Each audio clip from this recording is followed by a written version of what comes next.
मैं हूं जाहिद नोडी एडवोकेट। आप देख रहे हैं लॉ एंड द लॉयर।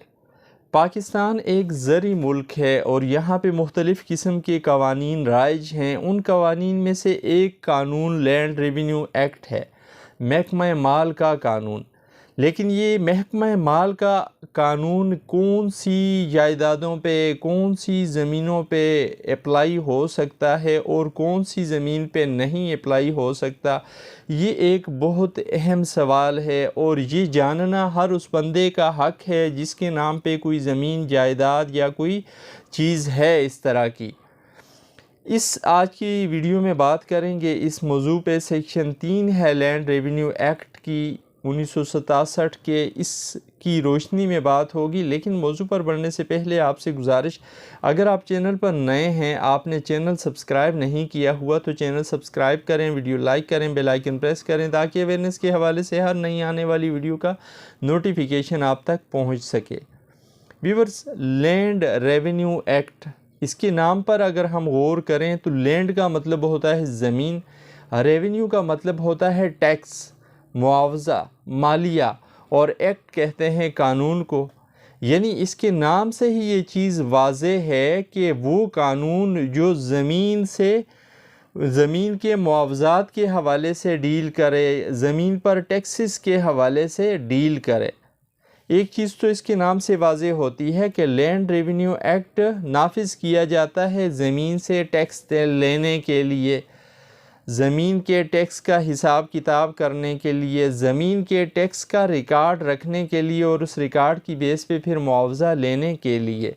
अब ये टैक्स कहाँ अप्लाई होगा, कौन सी ज़मीनों से लिया जाएगा, इस लैंड रेवेन्यू एक्ट की रोशनी में लैंड रेवेन्यू एक्ट की सेक्शन 3 ये कहती है कि इस एक्ट का इतलाक़, इस कानून का इतलाक़ उन ज़मीनों पे होगा जो ज़री ज़मीनें हैं, जहाँ से पैदावार हो रही है। जो ज़मीनें ज़री नहीं हैं, जो ज़मीनें शहरी हो गई हैं, जो ज़मीनें कस्बों में कन्वर्ट हो चुकी हैं, जो ज़मीनें आबादी में चली गई हैं, जहाँ आबादी बन गई है, यानी ऐसी ज़मीन जिस पर आबादी बन गई है, ऐसी ज़मीन जिस पर कोई कस्बा कायम हो गया है, तामीर हो गया है, ऐसी ज़मीन जो किसी शहर में चली गई है, शहरी आबादी का हिस्सा बन गई है, ऐसी ज़मीन जो कमर्शियल हो गई है, अब वो ज़री नहीं रही, तो ऐसी ज़मीन पर, ऐसी जायदाद पर, ऐसी बिल्डिंग पर, ऐसी प्रॉपर्टी पर लैंड रेवेन्यू एक्ट अप्लाई नहीं होगा। यहाँ पे लैंड रेवेन्यू एक्ट के उसूल व क़वाइद नाफिज नहीं होंगे। हाँ, अगर कोई टाइटल के हवाले से मसला आ जाता है ऐसी ज़मीन का जो ज़री ज़मीन है, लेकिन वहाँ पे दो पार्टियों के दरमियान, दो फरीक़ैन के दरमियान ये मामला उठ जाता है, एक कहता है मैं मालिक हूँ, दूसरा कहता है मैं मालिक हूँ, तो फिर ऐसी सूरत में अगरचे वो ज़री ज़मीन हो तब भी लैंड रेवेन्यू एक्ट के पास, लैंड रेवेन्यू एक्ट के तहत महकमा माल के अफसरान के पास कोई ऐसा अख्तियार नहीं है कि वो टाइटल डिसाइड कर सकें। टाइटल डिसाइड करने का मामला भी सिविल कोर्ट के पास भेजा जाएगा।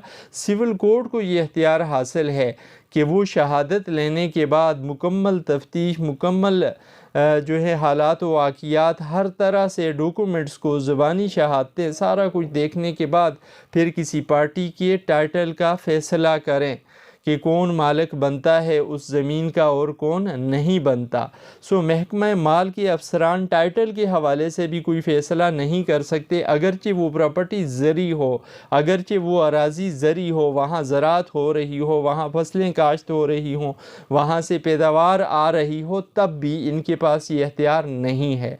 सो पहली चीज़, लैंड रेवेन्यू एक्ट वहाँ अप्लाई नहीं होगा जो अराज़ी शहरी बन चुकी है, जो अराज़ी कमर्शियल हो चुकी है, जो अराज़ी कस्बे की सूरत अख्तियार कर चुकी है, जो अराज़ी आबादी में तब्दील हो चुकी है। और वहाँ पे भी लैंड रेवेन्यू एक्ट अप्लाई नहीं होगा जहाँ पे टाइटल का मसला पैदा हो जाएगा, ओनरशिप का मसला पैदा हो जाएगा, मलकियत का तनाज़ा पैदा हो जाएगा, वहाँ पे भी लैंड रेवेन्यू एक्ट अप्लाई नहीं होगा।